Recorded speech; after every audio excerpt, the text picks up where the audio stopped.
See everybody back. Mm-hmm. I failed to mention Jerusha, who's also joined us from our board. So good to see you guys. All right, so we've now arrived at, I hope everybody had a great time meeting a small group, and also feel free to stick your LinkedIn profile in this chat, especially if you're just wanting to broaden your network. This has been a great way to do that, so feel free to do that.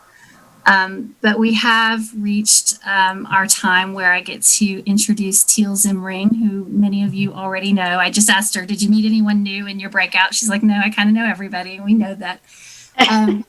But Teal is really the designer behind this series and has really put together a great campaign for 2021 here. And so thank you, Teal, for all your hard work, and just looking forward to hearing from the two Joes today. So I'm going to hand it over to you to introduce the topic and our speakers. Thank you so much, Stacy. It's my pleasure, my great pleasure to get to put these together. So thank you all for being here. And I am the least interesting part of the next period of time, so I'll try to talk as little as I can and hand it right over to the dynamic and remarkable Joes. Thank you both for being here. Joe Cave's Conservation Strategies Group, I first met a few years ago when I was first trying to understand the story of forests, and the same is true of Joe Desmond. And so to bring you together today for this discussion is really an exciting opportunity.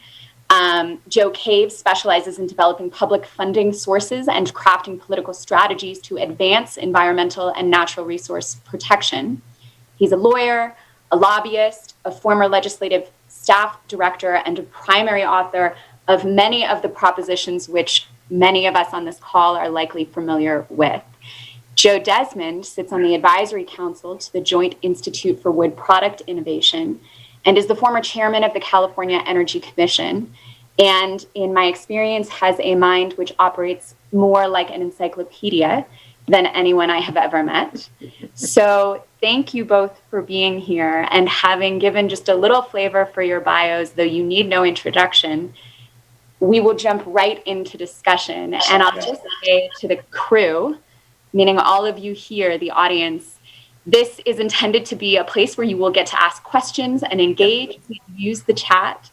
We will drop links in the chat for acronyms and things that might come up that may be off the beaten path to try to help guide us through the discussion.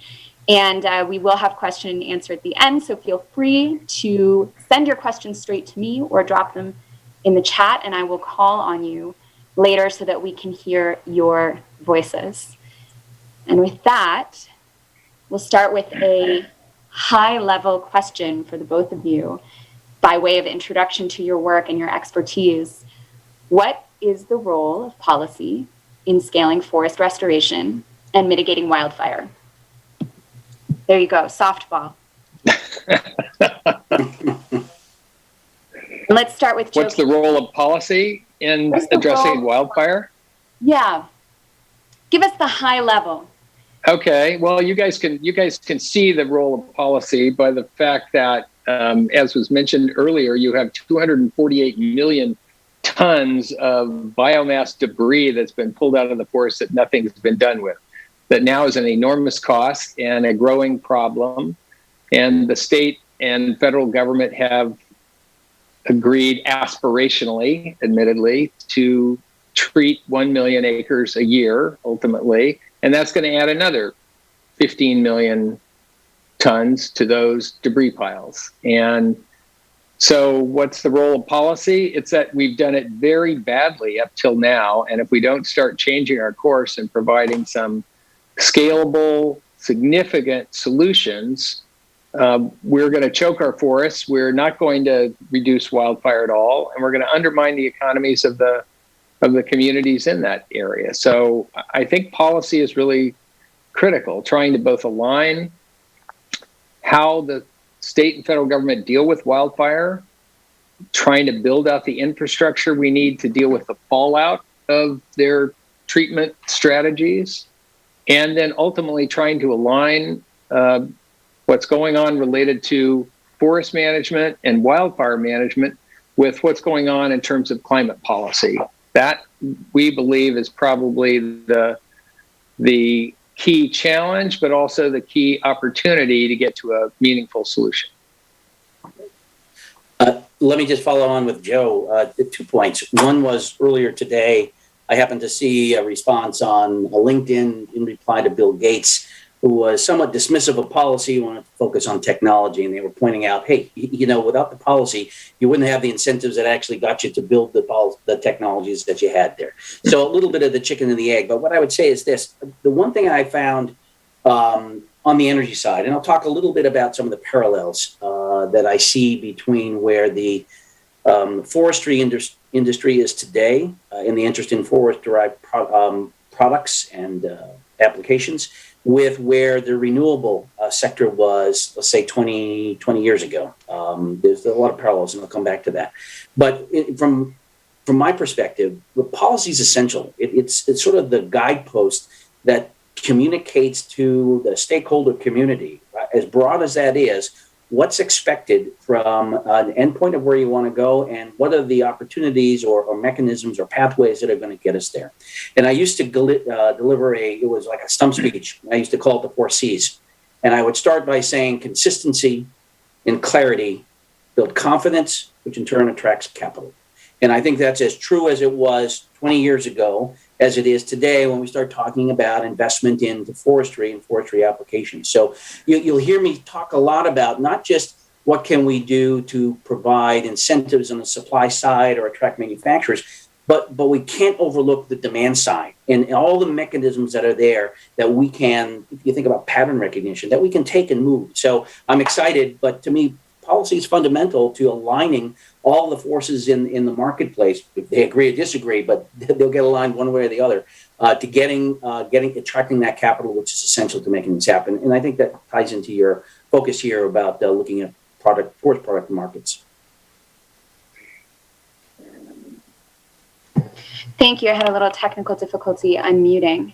One question I'd love to ask you both. Given the perspectives you have about the need for aligning climate policy with forest management, the discussion you mentioned, Joe, about the false dichotomy between whether we put our energy into technology or policy, what's different today? What do you see today as we go into 2021 that may, well, perhaps I'll just leave it there. We've had a huge shift federally. The state budget came out. We've got the Great American Outdoors Act, all things you know. Mm-hmm. What do you see right now that may change the landscape? Well, I think I saw it on the introductory slide by Stacy. When you start talking about 100 million metric tons of CO2 emitted from wildfires, it's a wake-up call because all of the dollars and effort and energy we're expending into trying to mitigate CO2 emissions, and yet the largest one that's out there is not necessarily getting the attention. I think it has really brought people to where they say, it's time we think about this differently and begin to make those investments. The investments in the policy and the technology is intended to match the various life stages of different technologies and over time. But we have to take what I'll call the traditional all of the above approach. There's a lot that has to be done. Not all of it's going to work. Failure in some aspects is an acceptable outcome. At least it has been here in California in the high-tech industry. But nonetheless, I think that message is there. And I was just saying in a break-off meeting to Dan and Sam a moment ago that I've been going through the Energy Act of 2020, which is not the omnibus bill, which has its own things, but amazed at the amount of shift in advancement in support for climate technologies and projects, including capture, utilization, sequestration across the board, and people really understanding the need to decarbonize. But having said all that, I think it's incumbent upon us not to let forestry and by extension, agricultural biomass, that non-merchantable typically, to let that go by the wayside. It is deserving of lots of attention for many reasons we all understand.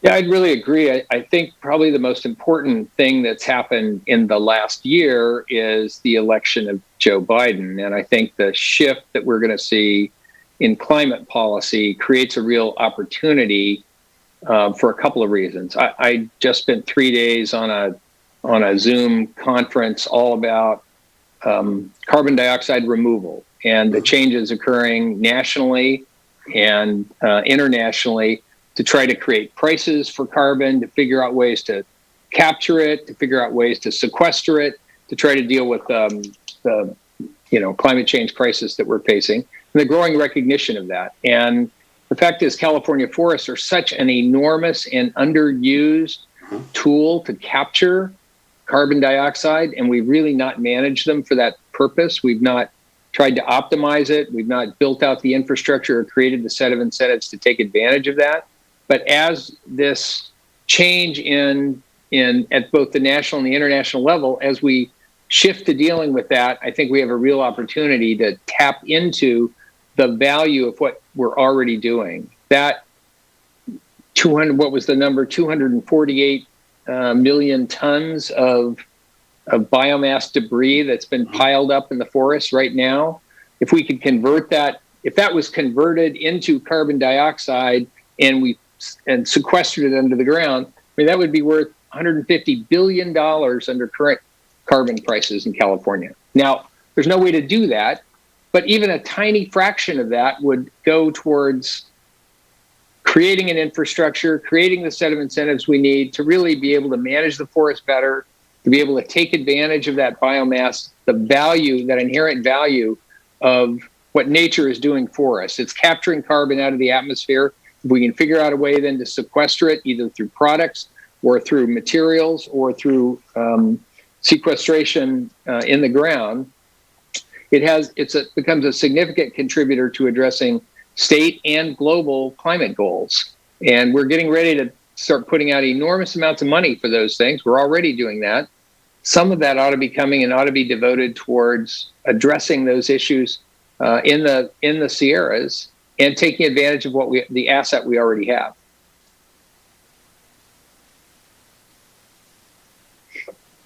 Joe, you mentioned one of the most important things being the shift in the federal policy, the federal leadership, and I'm wondering, in our discussion that we had preparing for today, when we got to speak, you mentioned the incredible need to shift the policy objectives toward carbon sequestration and away from risk reduction, all the things you just described.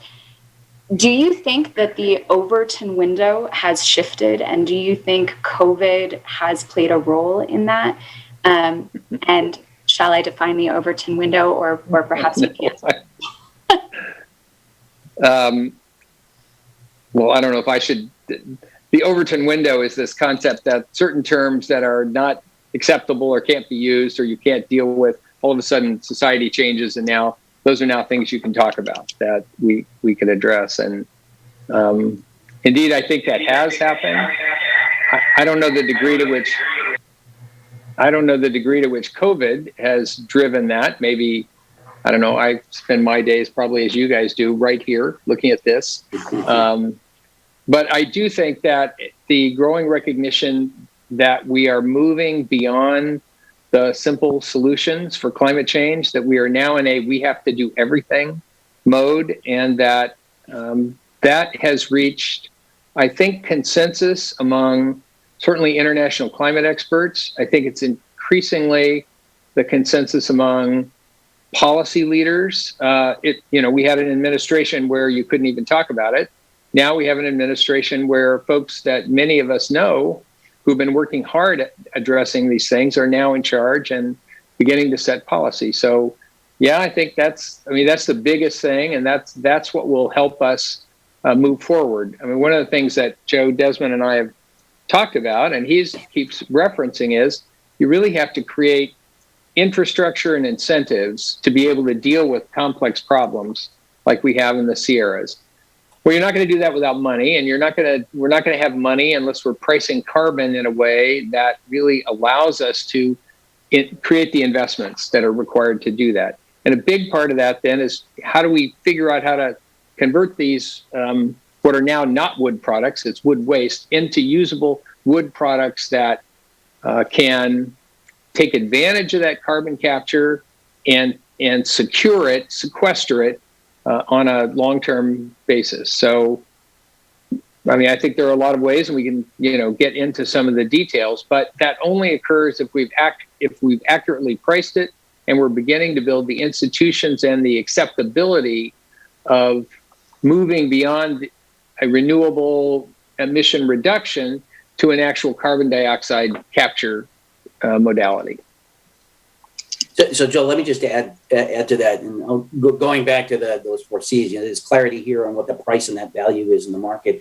In terms of confidence, the reason a lot of people think about the renewables being such a success in California, leading really not just the nation but the world in adopting and accelerating the use of PV panels, and people used to. There was a lot of debate around the mechanism versus Europe at the time, in California's approach. But the notion of incentives on the demand side that encourages people to invest, and California's establishment of the renewable portfolio standard is fundamental to what is needed here. This is my opinion. What's needed in the forestry sector. And by that, I mean the RPS was established in order to verify that claims about renewable generation were in fact being met by serializing and then retiring these things. Now, we're not going to serialize, a piece of wood per se, but the parallel is that the reason people accepted that and money was drawn is that behind it, it's kind of like,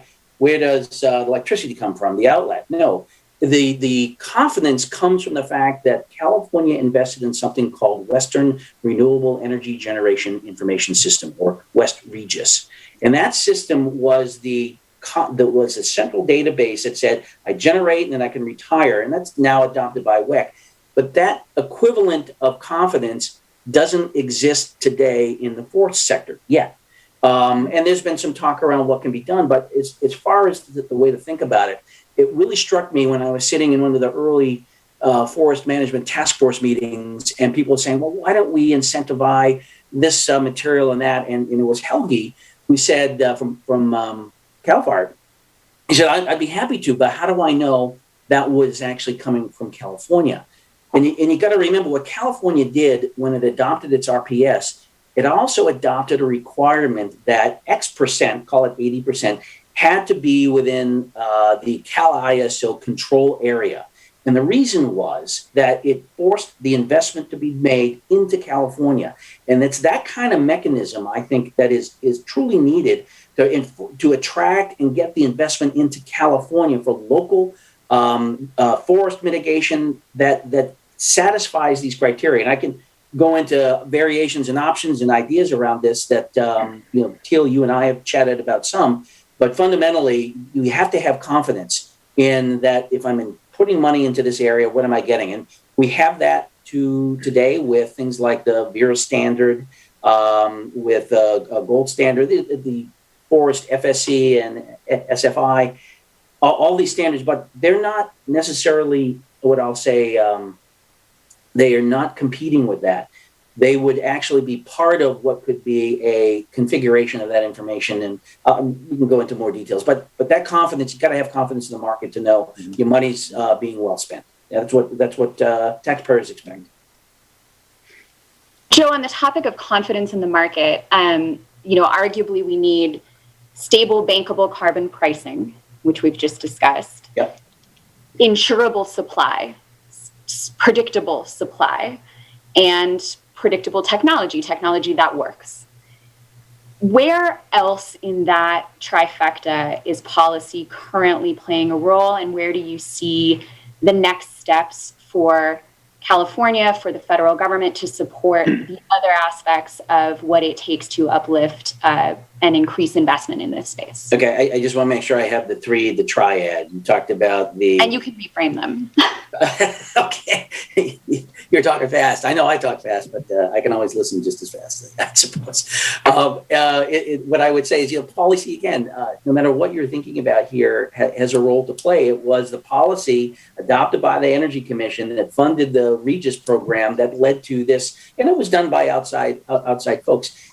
You mentioned something that is critically important, and I've seen this on the private sector side and the public sector side, and that is today, the information and the quality and accuracy of the information, particularly with respect to feedstocks is crucial, because oftentimes today what's done for these projects, if they're thinking about a biofuel plant or cellulosic ethanol or whatever that is, there is an accounting that's done of the biomass that is currently being utilized. Then there's an estimation of what unused or residual material is there that's either not being pile burned, which still occurs across the state. That they have to have a margin of error or in excess of what you think, so that the investor says, okay, you've got about a 2x, 2.5 times surplus for what your annual assumption is. Follow me here. Here's the problem. There are many people all looking to do their own projects, and they tend to use the same data source, which means if I'm an investor, I have a proposal and he says, oh, it's covered, but the same feedstock is actually being counted by this guy and this guy and this guy. And so the importance of a clearinghouse, if you would, or certainty around feedstock, and I've thought about this a lot, is really necessary to enable to enter into long-term contracts, like 10-year contracts, let's say, is good enough, with comfort that there'll always be sufficient material. And the example I'll give you here, and then Joe, I'll stop. The example was, we have these 10-year contracts with forest, if we're to get materials off of forestry, and they can't exceed 10 years. And as a result, after 1 year, then I have 9 years left. And what does that mean? It wouldn't be difficult to add an evergreen clause, such that those contracts at the end of the first year automatically add another year at the end and always remain a 10-year contract. So with that in mind, you can begin to sort of stack up all the ability to say, where's that material coming from? Where is it going? And you can essentially, even as a supplier, I know that's part of the CalFrame approach here, you can provide that comfort to investors that if I invest, that they will have access to that feedstock that I'm expecting to get right now, notwithstanding wildfires that may limit that. Anyway, I'll pause there. Well, I'll just pick up on what he was talking about. I mean, when we were looking at what's it going to take in order to be able to capture the biomass that's currently waste and put it to use and actually use that for creating energy, creating products, and ultimately getting as much carbon capture and storage as possible on it, we identified sort of 3 key factors. One was feedstock. And right now, we don't have good contract arrangements or circumstances that would really allow a large-scale project developer to come in and do, just as Joe says, know that he could get a reliable source of feedstock, and we're not double counting, that he could borrow money on that to build a facility. So CalFrame was one of the things that we've invested in to try to develop a concept, and that essentially is, given the lack of federal contracting flexibility and the diverse landscapes that we've got to deal with around the state, this idea of trying to create regional associations, either local governments, combinations of local governments, other groups that specifically take on that task of managing the feedstock and managing the scale and timing of treatments within a given area, that can coordinate with the local government agencies that are trying to deal with wildland-urban interface, clearing and fire protection, and also with the various other entities that are out there trying to deal with the biomass waste, either who are managing, doing forest treatments for wildfire or whatever. The idea is that then those institutions could take the place of better contracting. Now, we may get better contracting with the U.S. Forest Service in the next few years, and that would ease things considerably. But in the absence of that, trying to have local groups get together and create their own institutions so they can create the kind of flexibility you want and really help drive that feedstock to what is the optimum solutions and optimum benefits for the community. What's the right use of the forest products that are out there now that aren't being used? And so that's trying to figure out how to really optimize that, we think, is critical. The second big one was getting that stable price. And we're a long way from there. We're making progress, but we're hopeful that the California Air Resources Board will adopt a consistent forest to fuel pathway in the low carbon fuel standard. That would go a long way towards addressing that price issue. And we think ultimately to really optimize the benefits coming back to the forest areas, the state's going to need to take a more direct and aggressive role on carbon capture and sequestration. Right now, all the real opportunities for sequestration are probably going to go to facilities that are serving agricultural waste. And there's a lot of potential there. Similar kinds of issues, similar kinds of processes are needed. And the sequestration opportunities are almost all in ag areas. It's more expensive to try to move that CO2 or move the carbon in one form or another, down from the mountains. So we think there's a chance that the state's we're going to miss that higher incentive value. And under the current low carbon fuel standard, the incentive value for actually not just making a biofuel out of, for example, forest waste and capturing the CO2 off it, that's worth, a fair amount. If you can get that to a place where you can sequester it underground, you get about a 5x benefit. So severing those two or not figuring out a way to link them means we're really not going to see the level of incentive we're going to need to take advantage of this enormous resource of that material that's sitting on the ground right now and probably going to go up in the next wildfire. So if we're going to build a system that can really take advantage of that, the state's going to have to decide, trying to connect the forest facilities and all these forest communities to that larger carbon sequestration system is an important policy goal that'll help drive forest health, that'll help us deal with the issues of wildfire, get us better forest management, get us more biofuels, and get us a much larger pool of carbon capture than we would otherwise. Can I add to Joe's comments there? Yeah. So let me. Absolutely. He triggered a couple of additional ideas, but before I say anything, I wanted to say a shout out to Jim Boyd, my former colleague at the Energy Commission, who I see here, and I know Steve Frisch is hiding on the second page, so I can't see him, but I did want to say, great to see you, and hope you're doing well.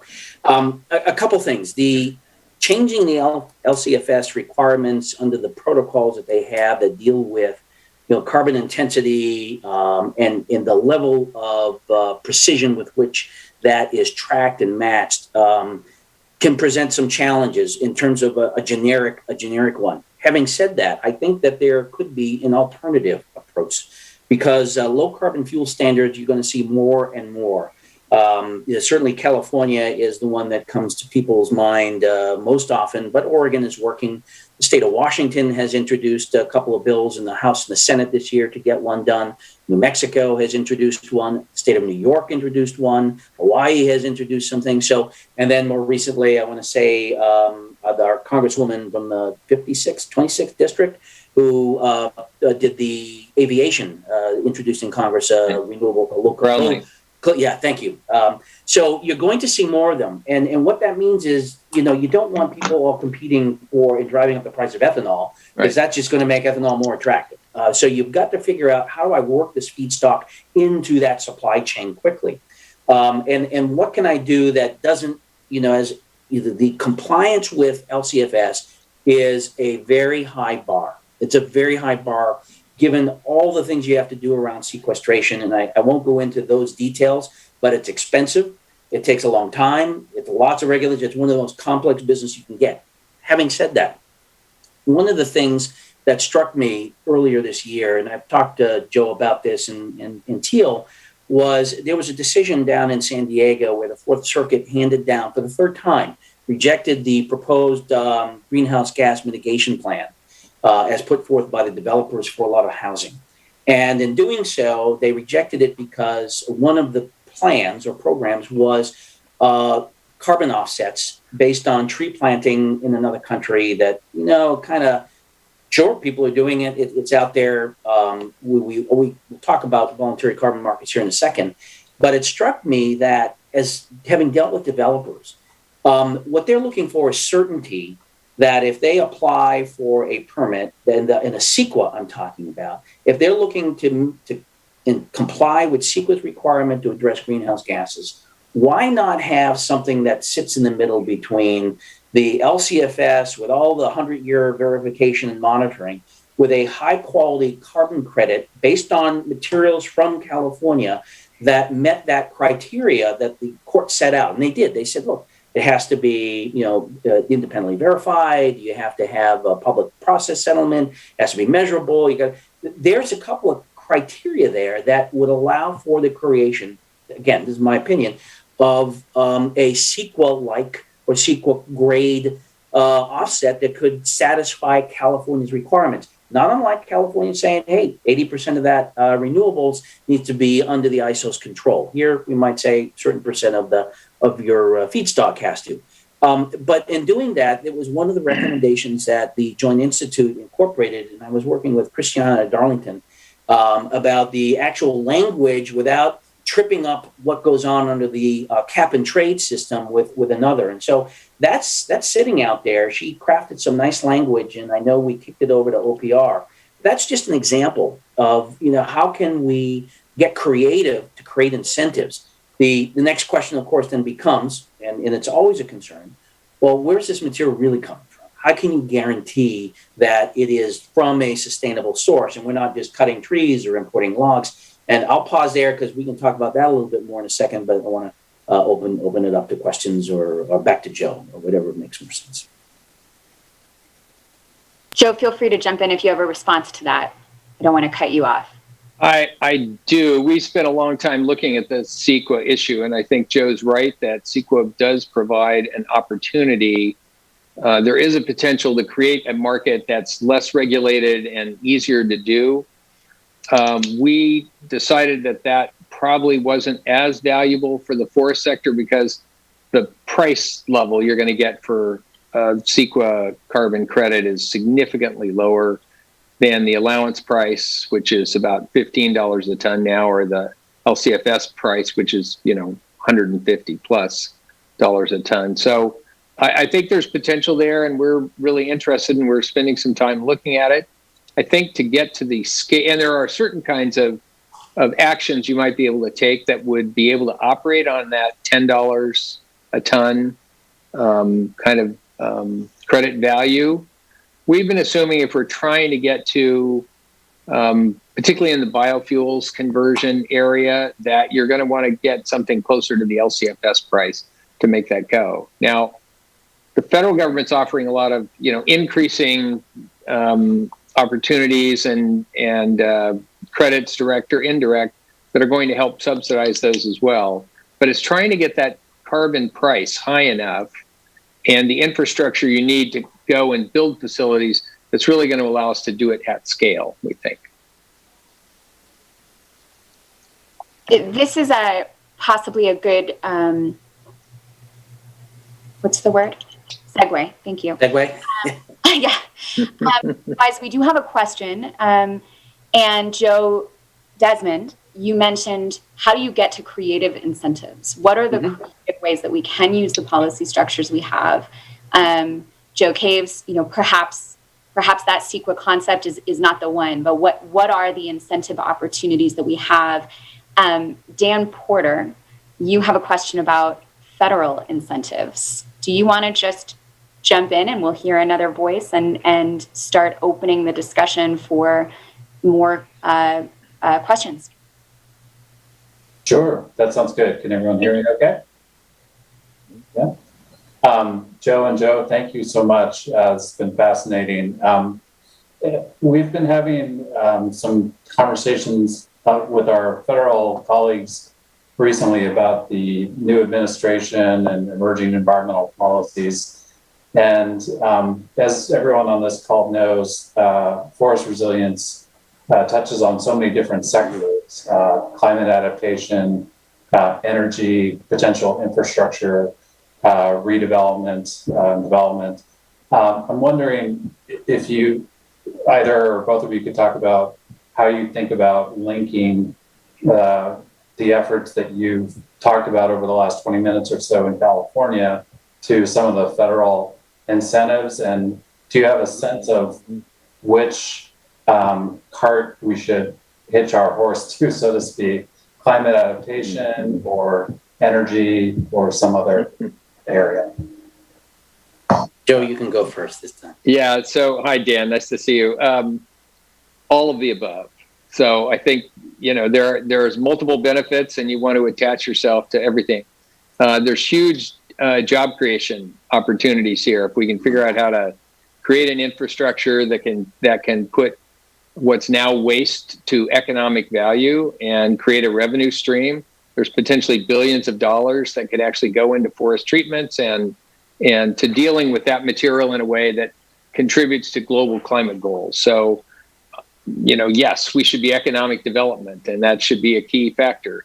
There are direct climate benefits, and there are a number of credits, 45Q, there's other incentives being developed that probably will be applicable, that again can help to subsidize and fund the necessary industrial development and infrastructure that's needed. I think that's really critical. I think the Biden administration is still evolving both their climate policy and probably their infrastructure policy, and we're not going to see it for a little while. And it'll probably evolve over time. And I suspect on the climate front, we will see a good rollout, but it's going to, the pressure to get to more and more carbon reductions and carbon capture is going to grow. It's just going to grow enormously over the next few years. And Teal was raising the Overton window. Yes, we almost couldn't talk about carbon capture and storage a couple of years ago. And now it's every conference I'm in, it's like, okay, we've got to do everything else plus that. So I think that's going to, I think putting forests in the right place to recognize that properly managed forests are such an important carbon sink for us. At the same time, trying to get them properly managed, which means extracting a certain amount of the biomass and then putting that to good use is really going to be a key strategy to create negative emissions. And I would cite you to the Lawrence Livermore report, that I know you're very familiar with, on getting to zero. That is all about how California can use its existing incentives and structures to get to carbon neutrality. And a big part of that is having carbon negative strategies, and the forests are and using that biomass waste, converting it to biofuels, capturing that carbon, sequestering it is the largest factor in that calculation. So I think we want to attach ourselves to all of these issues. As we've been looking at it, one of the keys to making this go is for California to be the pilot for the feds. It's a lot easier for us. We're a lot further advanced. It's a lot easier for us to launch things. We would really like to see in the next few years, California provide the funding we need to build some pilots to sort of show how you could link this, what you could do in the forests in terms of within a given region to better manage those forests, develop feedstock agreements that draw that feedstock off, both the material that's sitting on the ground now and the stuff you're going to take out of the forest, optimize the use of each of the different fractions, use as much as you can for lumber products, take what you can't use and get it into biofuels plants with carbon capture and storage, and get that carbon down to sequestration sites, get it secured. A couple of pilots like that, and I think it's a lot easier to guide the federal policy and help us identify what are all the things we need to do to get to a full build out over the next 10 years or so. Let me just follow on with some of Joe's points. The carbon capture utilization, is not the same as carbon dioxide removal, and both are important. It's a distinction that a lot of people get confused over, simply because there has been a lot of conversation and socializing about those differences, but they're both important. And particularly when we talk about BECCS, bioenergy, carbon capture sequestration, the advantage here is you have, as Joe's saying, a waste material that can produce, products that are both solid, liquid, and gaseous, and in some cases, multiple products from the same set of feedstock. So the challenge, of course, has always been and will be transportation. Getting in and out of the forest can be expensive. So the thoughts are, what could the federal government do from a policy perspective? I'll go back to the incentives like they did with wind, like a production tax incentive that you could have. Production tax incentive would help offset perhaps, the distance traveled or the cost of pulling it from that.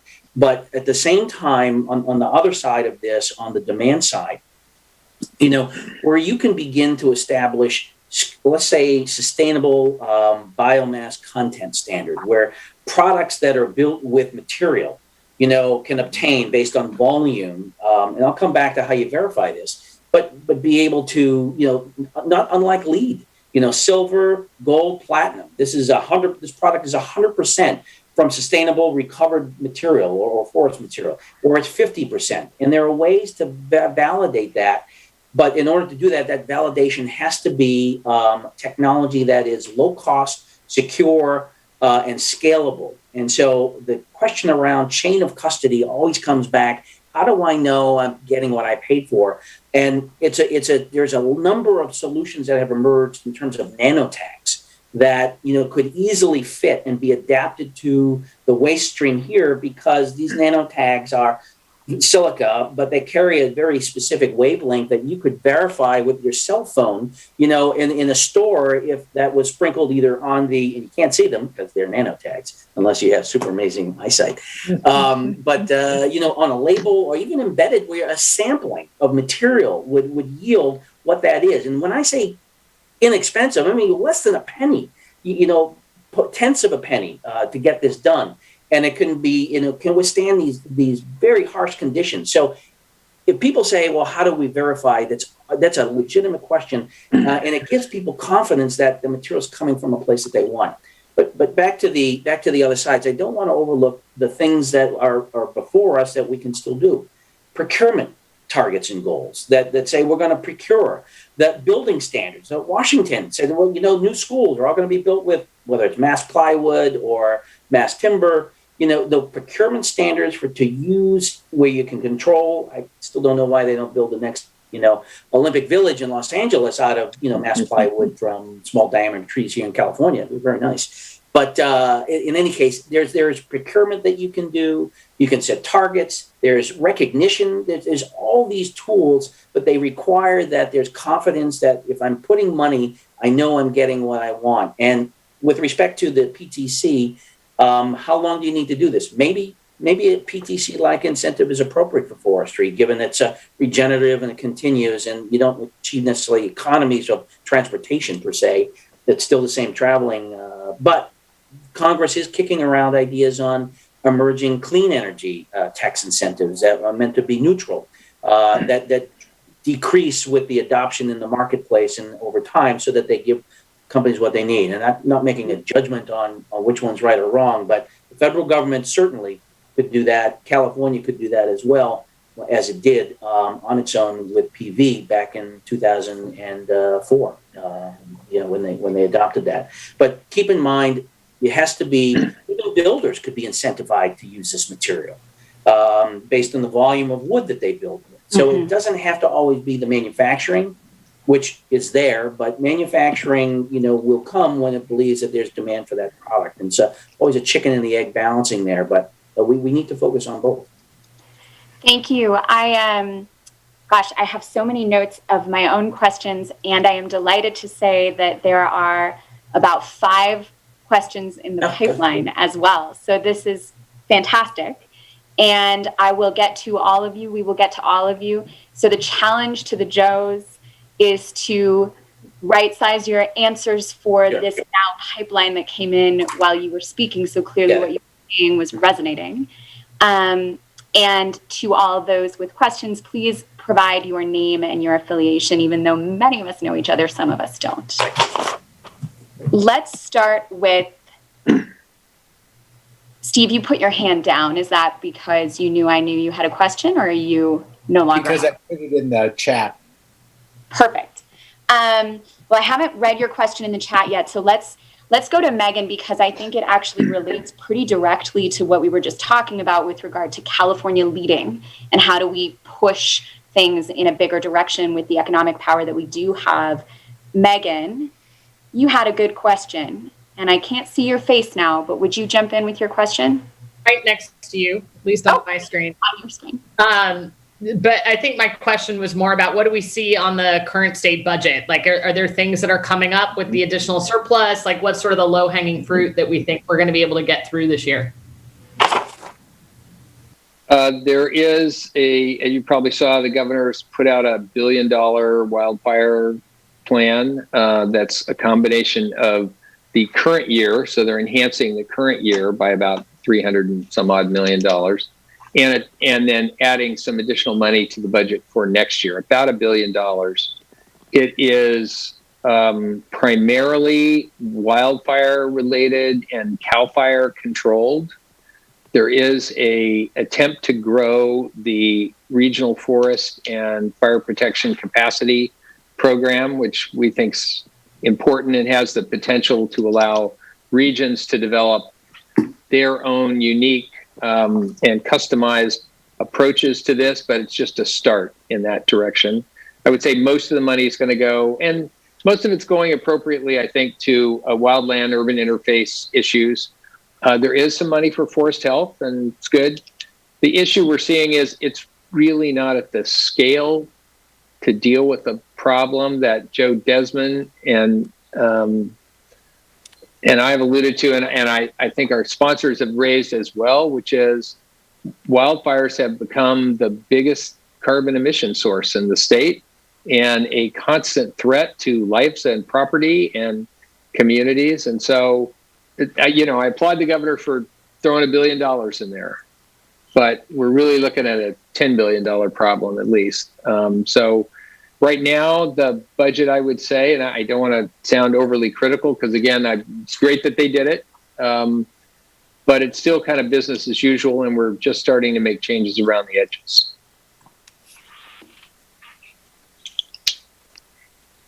Steve. I have Joe, no great. comment. Yeah, no comment for me on the budget. I defer to Joe. I'm more closer than that. Comment on the budget. One thing Megan mentioned in her question, which she didn't say, and I'm going to call out because I thought it was compelling, is the degree to which COVID potentially challenges and reallocates and shifts budgets into alternate priorities. There's no question. I get nervous watching the advocates on the human services side as they're coming up with all the real issues that are happening in the state and how we balance and call up these competing priorities for the pie, and what what that can look like. Yeah. I mean, the state's facing as a result of COVID, the state's facing very challenging budget circumstances. We have a surplus now because they anticipated the economy was completely going to crash. And it didn't. And so they made cuts. They didn't make expenditures. They were, all of a sudden, then they were surprised when the economy wasn't as bad as they thought it was going to be. But they are projecting deficits out in the future. But we don't, at this point, we really, honest to God, I've followed Department of Finance projections for 20 years now, and I would say they are throwing darts at the dartboard. So they are always right just until they're wrong. And so who knows what it's going to be. So you really can't predict that out very far. But COVID is, having an enormous hit. I would add one more, what I think is maybe from our policy perspective, the biggest hit that COVID is creating, or the biggest uncertainty COVID is creating, is the recall of Governor Newsom. Without COVID, I don't think we'd be looking at a credible recall. I think we are looking at a very credible recall right now. If that occurs, we're going to be it will be a disruption, at a tectonic scale in California politics this year. And I mean, we could end up with a different governor come August or September. So all of our calculations now are, and you can imagine going up to that, a couple of months before that, policy will be the last thing on everybody's mind. So that's in the political arena, that's kind of the challenge we're looking at going, maybe it'll turn out to be nothing, maybe it'll just be huge and it'll dominate all other discussions and undermine our ability to go forward on policies. Yeah. Just very briefly, Teal, when Joe mentioned waste, one of the things when you think about this from a waste perspective and a waste management perspective is that it opens up other avenues of financing that don't always come to people's minds. And I'm speaking in particular about the California Finance, CPCFA, California Pollution Control and Finance Authority. They administer, the federal funds that get allocated through an organization called CDLAC, the California Debt something allocation committee. But what it provides is the ability for pass-through or conduit financing, low interest conduit financing that private sector companies can take advantage of. And there's a lot of benefits without me going into the program other than all of your allowable costs for development can be rolled into the issuance of the bond. That was signed in the last few months, I want to say, of the governor's Governor Brown's term, and it has been very productive. In fact, there's one company that deals with rice straw that has been very successful. I think they have already issued close to over $600 million in financing to support this material being used that otherwise would have been burned. So there's a lot of mechanisms that are out there for sure. Opportunity zones are another one, although that's a longer story based on where you look. And opportunities beyond the budget that's in the pipeline, which is a good acknowledgement. And Steve, Tim, I want you to know that you are seen. I see your question, and we will come to you. So you can put your hand down if you want, or keep it up. Steve, Fresh, over to you. Yeah, so there's a timeline necessary in order to get to neutral and to adopt all of the technologies, to develop the infrastructure, to attract the investors, everything else in order to get to biofuels tied to carbon capture and storage, to get to mass timber manufacturing and everything else. And in the meantime, adding to that 248 million tons that we have sitting on the ground, we have a new 40 million tons a year of forest biomass, something in that area, maybe 30 to 40 million tons a year.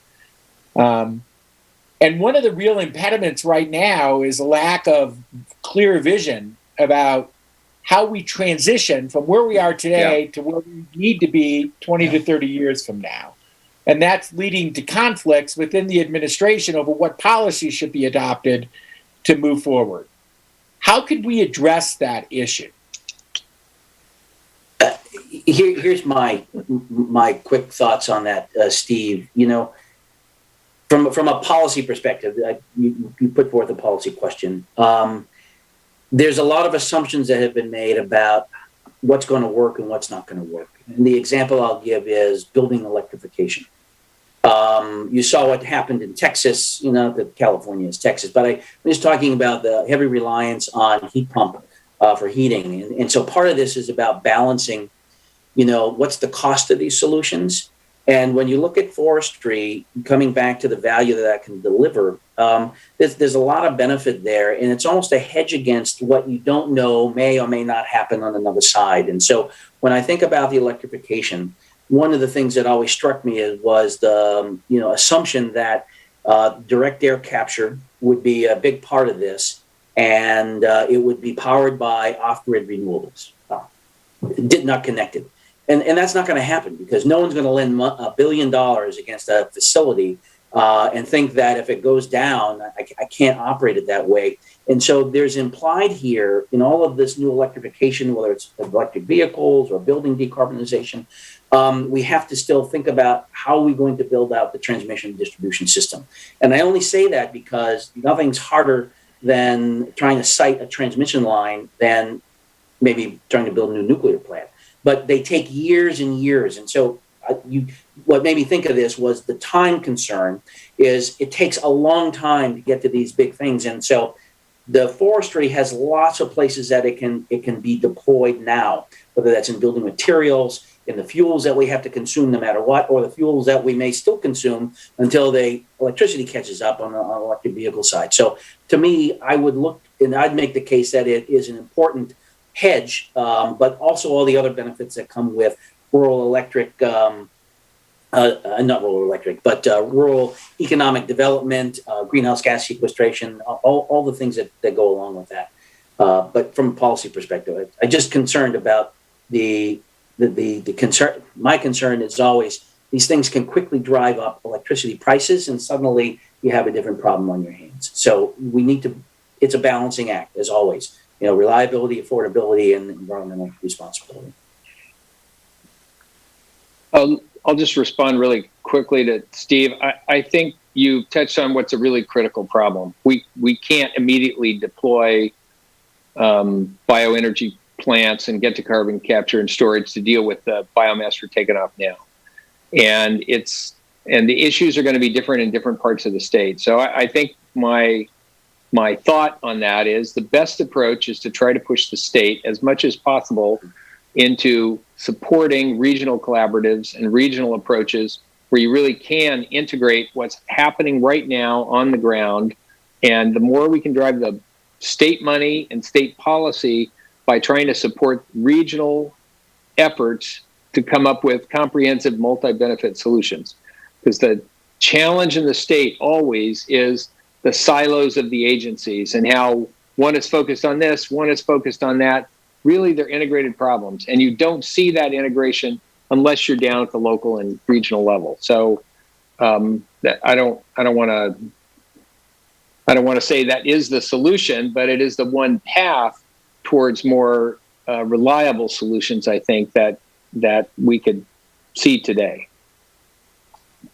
Joe, that being regional, or when you say that is... Yeah, I think, yes, one of the challenges we have, and it's not just true in the sort of forest wildfire sector, it's true in almost everything, is A lot of things. that problems at the statewide level are intractable because it's not one problem. It may look like one problem. It may look like one problem to a statewide bureaucracy, but in fact, it has all these nuances and variations for all the different regions of the state. And we see this so much that it's one of the things I've negotiated lots and lots of big pieces of complicated regulatory legislation. And in almost every case, if you're trying to deal with it in the abstract, everybody goes to their worst case. Everybody kind of goes to their corner. If you're dealing with a concrete problem that's on the ground, that's real, that's right here, it's much easier to get to a solution. It's much easier for a Steve to say, well, yeah, that's a great idea. We want to build a gasification plant, but that's going to take us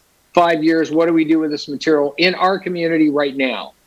Okay, we need some strategy to deal with that while we're working out those other issues. At a regional level, it's much easier to do because you're dealing with that kind of human community scale. You're dealing with the actual realities on the ground that you're seeing in that region. One of the issues we're seeing in wildfire right now is CAL FIRE's policies tend to be more or less generic. Now, not totally, and I don't want to be overly critical of them because they do some wonderful stuff, but Southern California ecosystems are totally different than Sierra ecosystems in terms of managing for wildfire, trying to protect communities. And so trying to mobilize the resources, trying to involve the local agencies into the solutions, because the local agencies have a whole host of solutions the state doesn't have, like land use planning and zoning.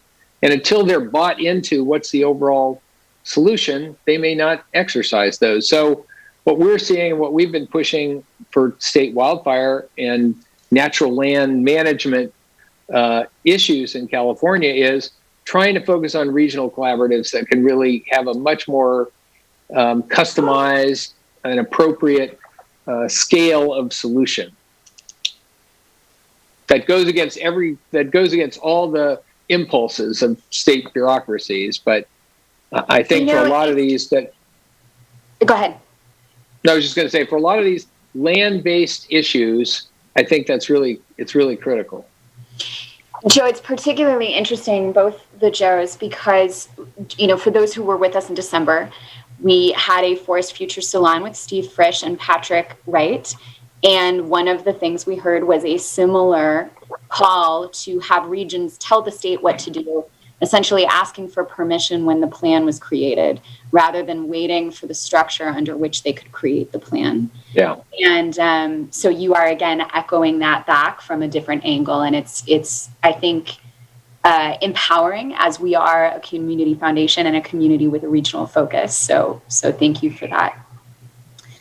Benji, you had a question a little while back, and I'd love to hand it over to you.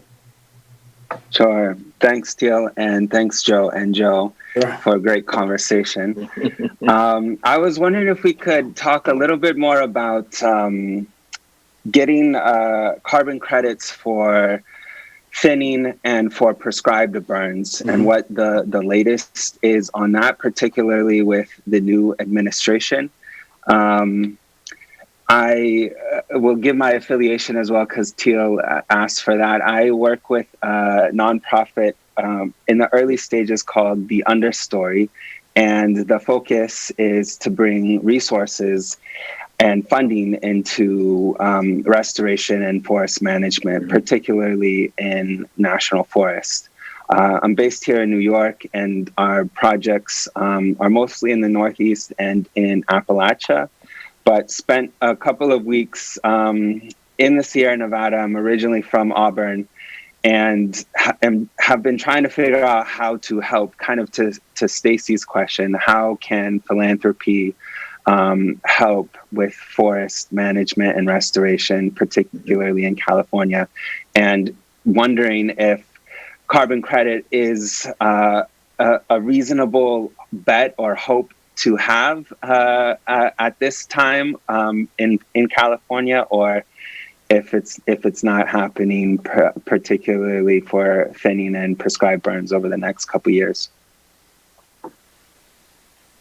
I'd be happy to. So we backed into this issue on that very question alone. We were doing large-scale conservation planning work in different landscapes, and were asked by CARB to look at this and say, well, what if we evaluated the carbon impacts, not just habitat? And we naively assumed that treatment of in California ecosystems, and it may very well be quite different where you're operating, but in California ecosystems,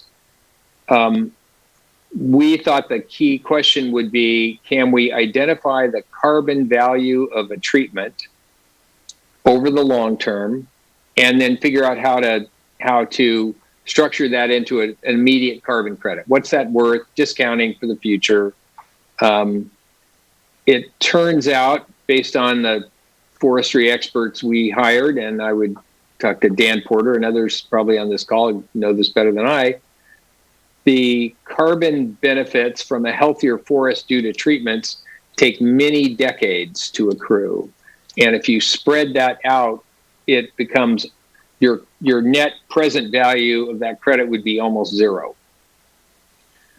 And we thought, in fact, to build a CEQA system, our whole concept originally and our project was, well, we'll just figure out a way to, if CARB will say, if you treat a forest in this way, this acre, that's worth this many credits, we could sell those into the CEQA market, and we were working out concepts to do that. That would in turn fund those treatments.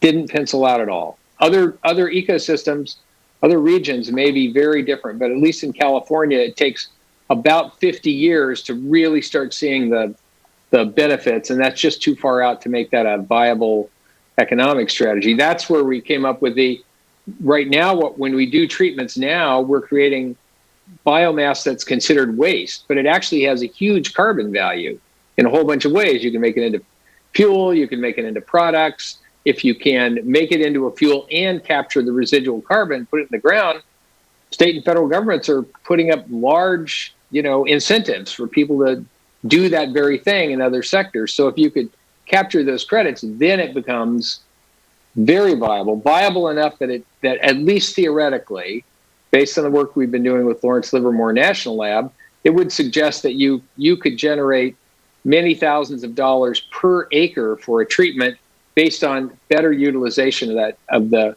what's now considered a waste product, as well as contribute to meeting the state's climate goals. That's where the value turned out to be, is the stuff that's right now being chipped and left on the ground or piled and burned. Yeah, I agree with that. Can't add too much more. It has to be something that can be measured and quantified in a consistent way that people will accept.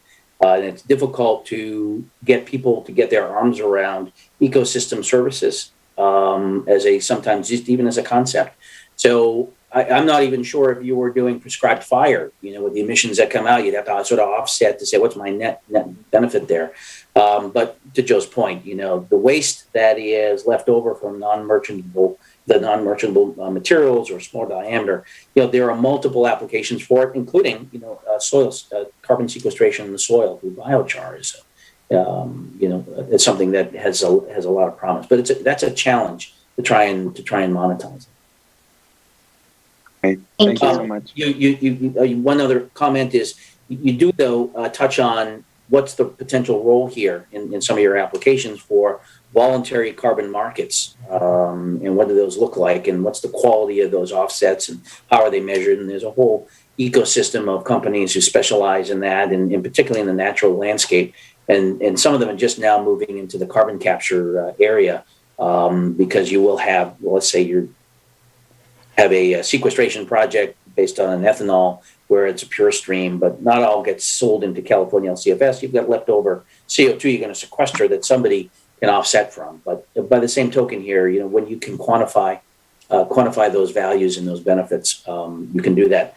The only other thing I forgot to say earlier, and this is really for Joe, when I was talking about the CEQA qualified criteria there, I also think that could be extended to satisfy the vehicle miles traveled requirements for developers. So in my mind, when I started thinking about, they'd be willing to pay a premium, not necessarily the market price if you were just looking for the carbon, but the premium of the certainty to get the permit to move forward on their business development. But it could cover both.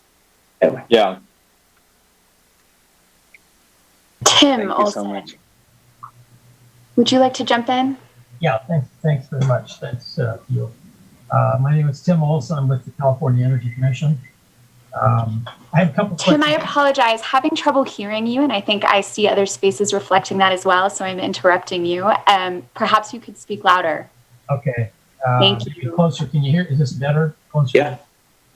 I'm with the California Energy Commission, and I have a couple questions for both Joes. But a couple comments first, going back on some of the other. I'm part of a group that manages a $100 million a year transportation fund. And my agency also manages a $134 million R&D fund. We funded 14 projects in the woody biomass, some forest, some agricultural waste. Almost all of them are advanced technologies. They're all demonstrations or pilot projects. Nothing commercial yet. It's going to be, these are gasification, pyrolysis, combination technology, electrolysis, methanation. We probably will do a power to gas project here soon. And so the other thing is, this money that we're deploying is really kind of supporting CapEx investments, the capital cost of constructing projects. Your reference to LCFS is LCFS credits don't flow until the projects are on the ground operating. So it's more oriented to OpEx support. And so I'm also kind of running parallel to this, managing a proceeding to try to attract private capital and to mainly transportation. And this is the feedback I'm getting from investors, a whole range of investors like Citigroup, a lot of investment banks, Citigroup, Goldman Sachs, Barclays, Connecticut Green Bank, some of the smaller funds like Generate Capital, and Mark Reedy out of Kilpatrick, Stockton, Townsend. So this is the kind of comment I'm getting. That in lieu of something broader scale, like Joe, Desmond, you raised ITC, PTC, that this is really, you're cobbling together sources of capital to build these projects. And we're not seeing much replication at all from project to project. That it's the companies like Generate Capital that have figured out how to manage this on a small scale basis and produce net revenue. But in essence, with the amount of money we're deploying, it's a drop in the bucket of what's really needed. and that the government incentives really need to be seen as gap fillers if you really want to get development occurring with private capital. And it's a very understandable kind of outlook. So the question about, where, Joe, Desmond, you made a kind of comparison to the renewable electricity.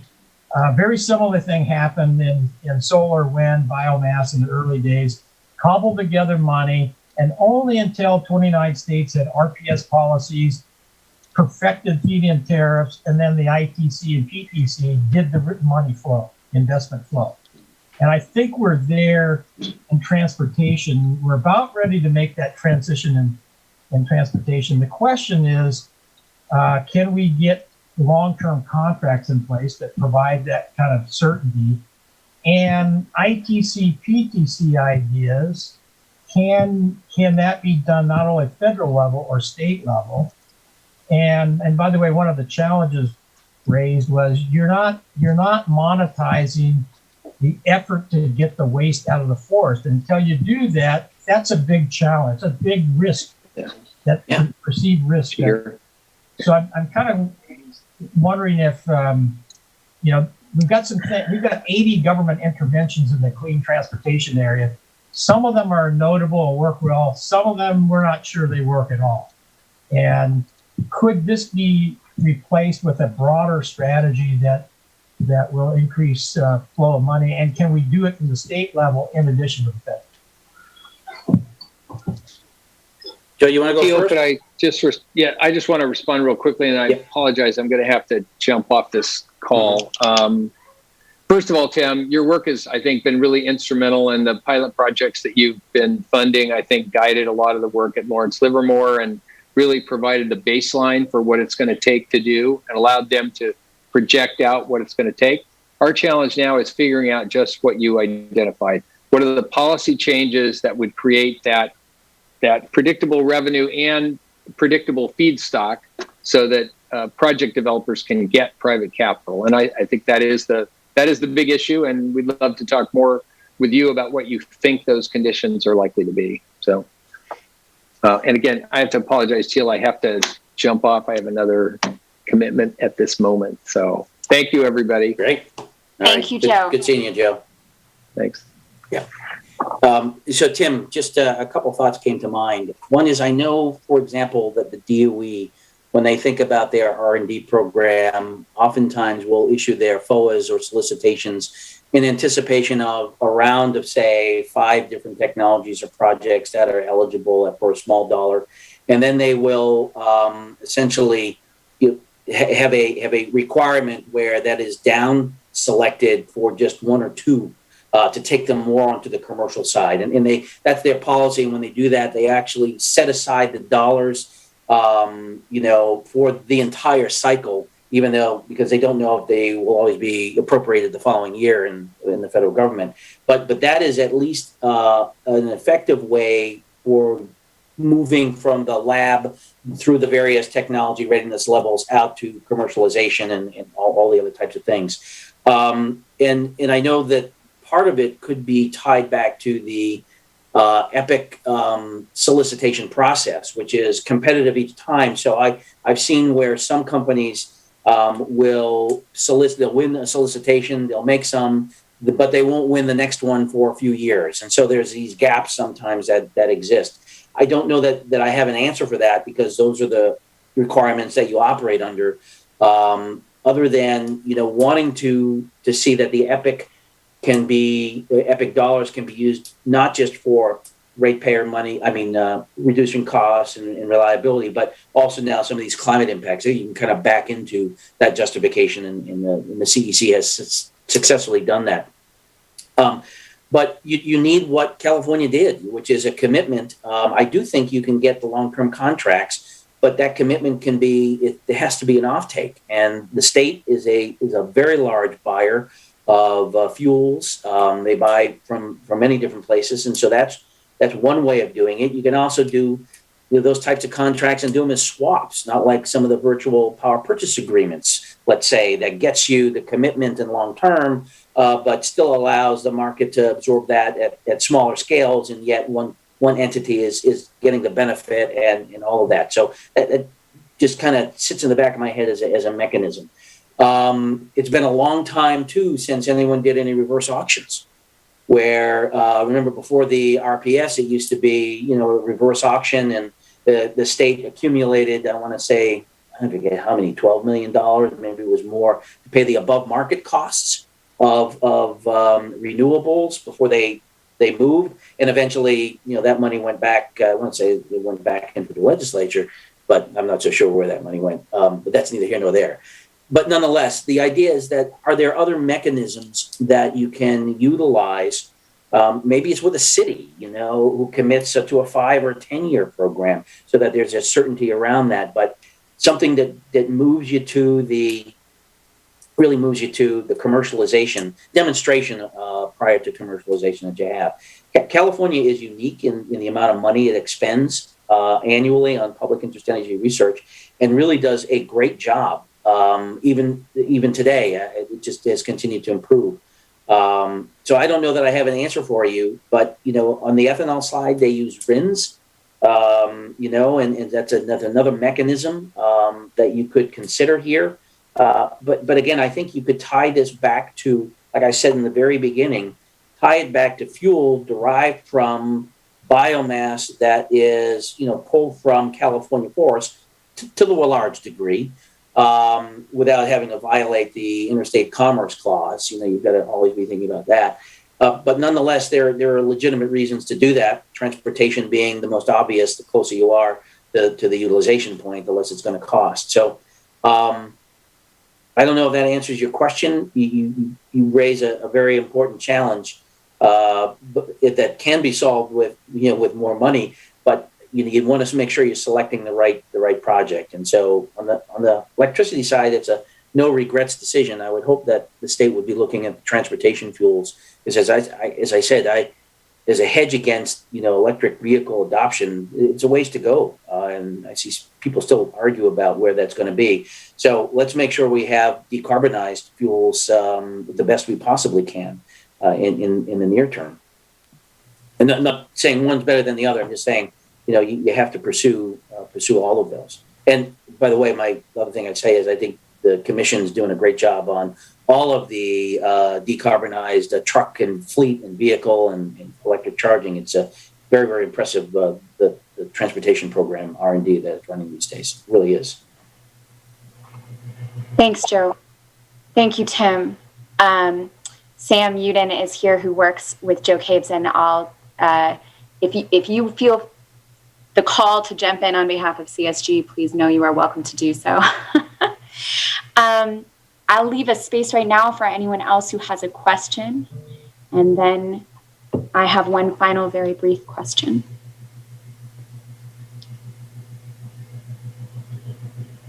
Hey, Joe.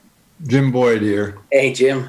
There's a lot I could say, and I would use up all of Teal's time, as she knows. But I'm going to zoom in on I'm sorry that the other Joe has left, but you remember on your watch we had a biomass, bioenergy working group. Yes, I do. That got abandoned after you and I left. That had a lot of policy recommendations and plans that had they been paid attention to, we might be looking different. I represent the Tahoe Fund now, not for profit at Tahoe, and our number one priority is forest health. Our number one concern is wildfire.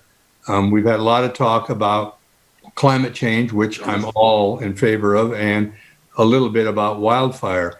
Steve Frisch touched upon things, but one of the problems is, and I serve on a subcommittee of the wildfire task force as well, and the one on barriers. And to me, the barrier has been lack of clear state policy or no policy, or unwritten policy in opposition to, but never publicly debated, to biomass to electricity.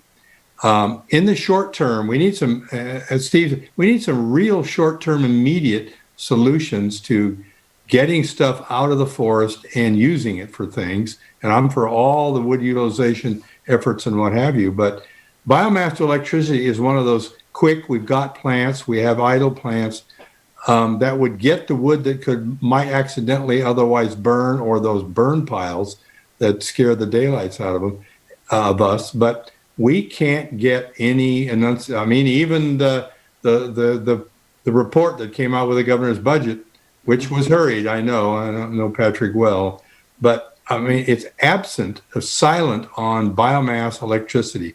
And the Overton window closed on that a long time ago, just like it did on all the work we did at the commission on carbon capture, sequestration, and utilization. It was way before its time. But what can we do? I mean, we've been trying to get the Olsen plant back open, 20 megawatts, a lot of, it's owned by a forester who's, has a difficult time operating in the financial world. We brought in financial people. We paid for the wood assessment study. The financiers want to fund sawmills, but they aren't interested in the biomass plant because there's not clear policy. What can we do? That's a tough one. I am intimately familiar with the Loyalton plant and efforts to get them to have continued with some of the BioRAM contracts that they had. I'm not going to go into those details here, but it is a challenge. It's a challenge when people are comparing, and the alternative is, well, I can buy solar in the wholesale market or wind in the wholesale market.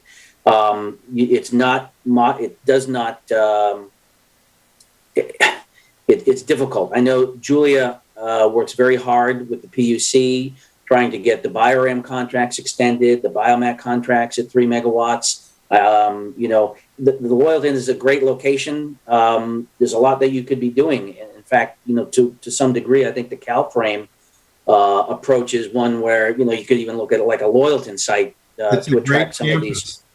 Pardon me? Yeah, it's a great campus, and it's a tragedy. I also know that some of the other folks that have been involved with these small projects. Okay, that it's always a challenge. The contract length and sometimes the ability or willingness of the agencies to enforce the requirements on equally among the load-serving entities in the state of California. So there's discrepancies there.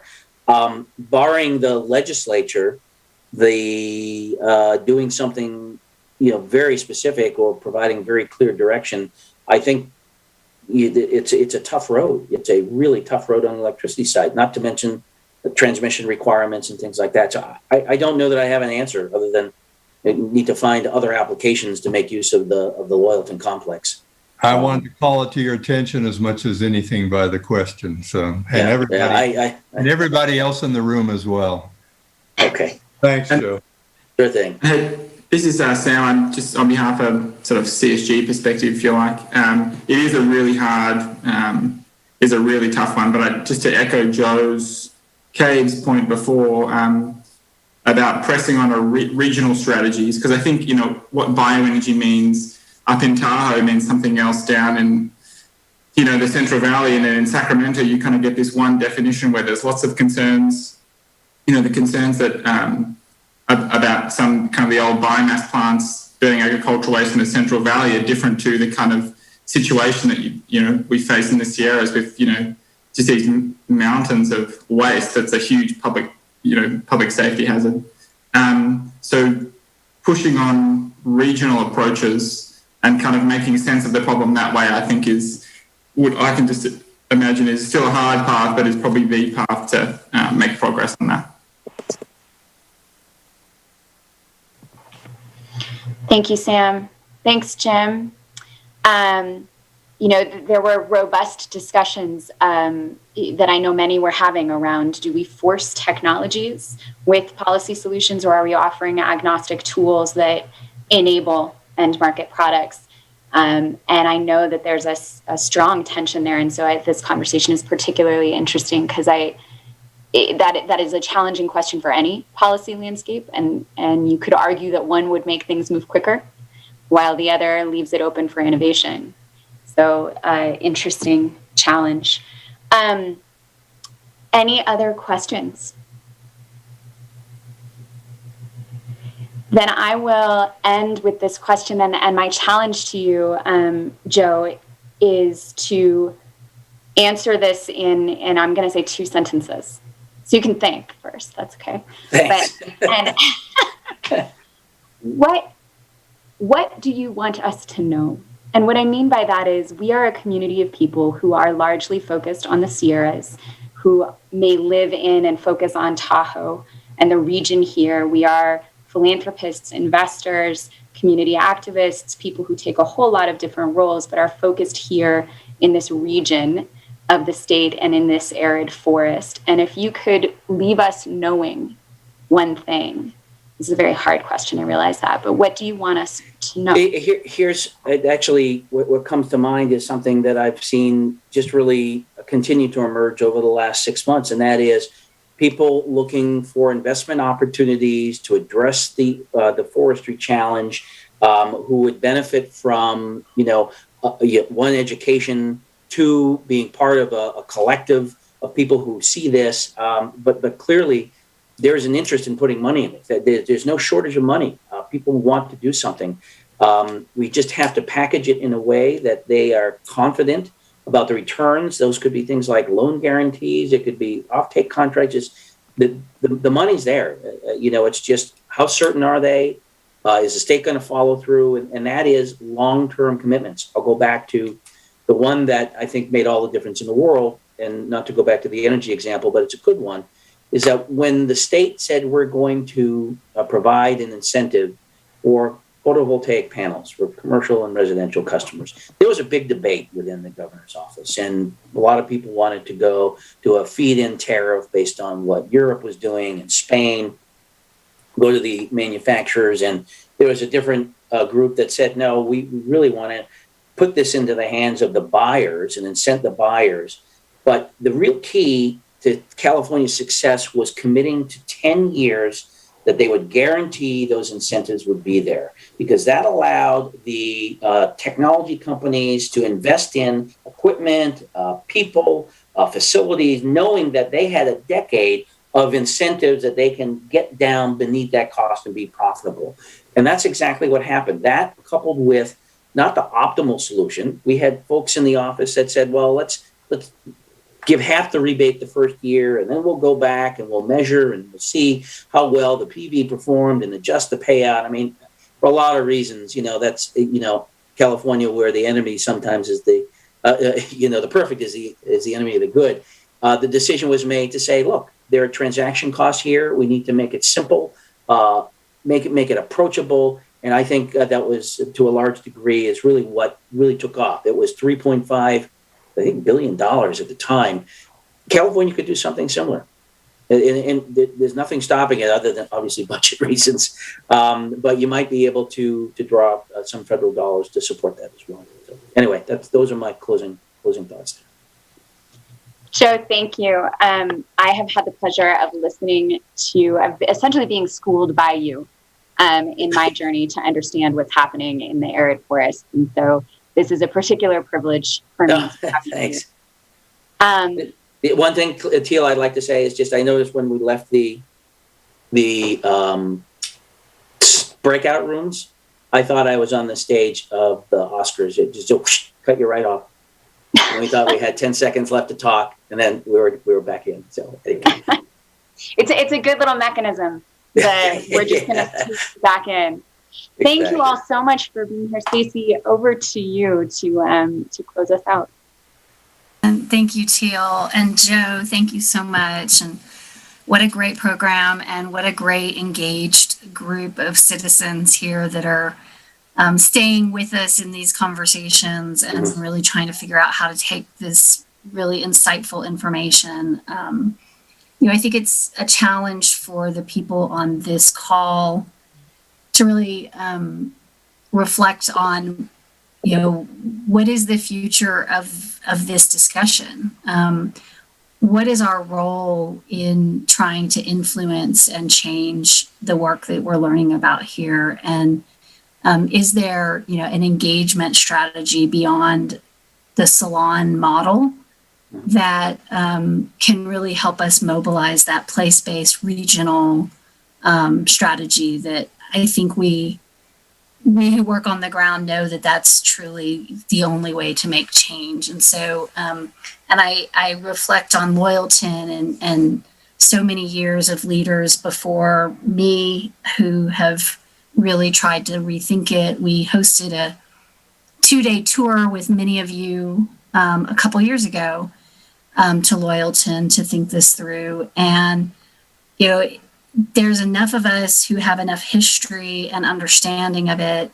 You know, what is our capacity to influence these strategies and represent a cohesive network? And I think there's conversations that have already begun to take place, and I just invite more of that thinking, because, you know, we're mobilized on some level here, but in our silos, and maybe there's another opportunity in front of us in 2021 with a new administration, new funding coming this way, and TTCF's commitment to raise flexible dollars to try and influence some of the market-based solutions. And so that's just something to leave you with.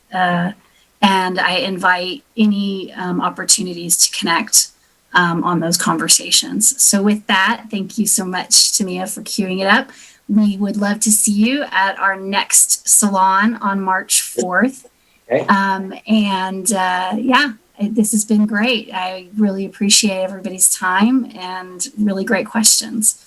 Thank you, Stacy. It's not often people will sit all that time, so it's wonderful. And I did just add my amazing. LinkedIn connection that Perfect. into the chat. There's your LinkedIn, there's other LinkedIns, and we also have a survey to give us feedback on our programming. We want to always continue to improve. So if you haven't seen that yet, we'll drop it back in the chat so that folks can just give us some feedback. Thank you so much. Thanks, Joe. Thanks, Teal. Thanks, Tamia. Everybody. Yeah. Good to see you. All right. So much. Thanks so much. Have a great evening. You too.